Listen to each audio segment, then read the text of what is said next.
सिंधु ताई जब 20 साल की थी तब उनके हस्बैंड ने उनके पेट पे जोर से लात मारा और घसीटते हुए तबेले में ले गए और वहीं तबेले पे गाय भैंस के साथ सोने के लिए बोल दिए। उस वक्त सिंधु ताई 9th मंथ की प्रेग्नेंट थी और उस लात लगने की वजह से उनको लेबर पेन होना शुरू हो गया। इतने दर्द के कारण सिंधु ताई चिल्लाती रही पर कोई मदद के लिए नहीं आया। उसी रात उन्होंने अपनी बच्ची को वहाँ जन्म दिया और 16 बार पत्थर मार के उस नली को काटा। सिंधु ताई का बचपन ही बहुत सख्ती से गुजरा था। इसकी सबसे बड़ी वजह यह कि बचपन में उनको ये पता चला कि वो अपने पेरेंट्स की अनवांटेड चाइल्ड थी, जिसकी वजह से उनकी फैमिली का हर बंदा उनको नफरत करता था और उनको चिंदी कह के बुलाते थे। 12 साल की उम्र में इंदु ताई की शादी होगी और वो भी उनसे 20 साल बड़े आदमी के साथ। इंदु ताई को अपने हस्बैंड के घर में भी बहुत मुश्किलें आई। जब उनके हस्बैंड ने उनको मारा पीटा तो वो अपनी न्यू बॉर्न बच्ची के साथ रेलवे स्टेशन पे चली गई। रेलवे ट्रैक पे बैठने के साथ जब उन्होंने देखा अपनी बच्ची को तो उनको ऐसा लगा कि शायद उनकी बच्ची उनसे कुछ बात कर रही है और बात उनको कुछ ऐसे समझ आई कि जब मारना ही था तो जन्म क्यों दी। ऐसा सोच के उनको बहुत बुरा लगा और उन्होंने अपने मरने का फैसला जो कैंसिल कर दिया। इंदु ताई इधर उधर भीख मांगकर अपनी बच्ची को पालना शुरू कर दी।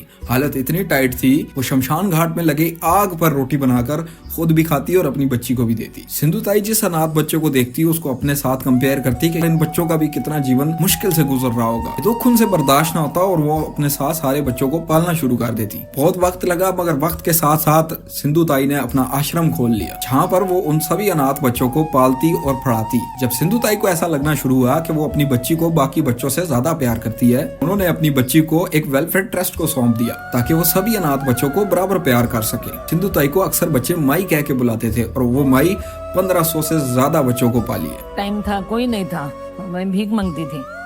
मेरे को ऐसा लगता था कोई मेरे को पूछे कि तेरे को भूख है क्या, खाना है क्या, चलो घर लेके चलते मगर किसी ने बोला नहीं रे।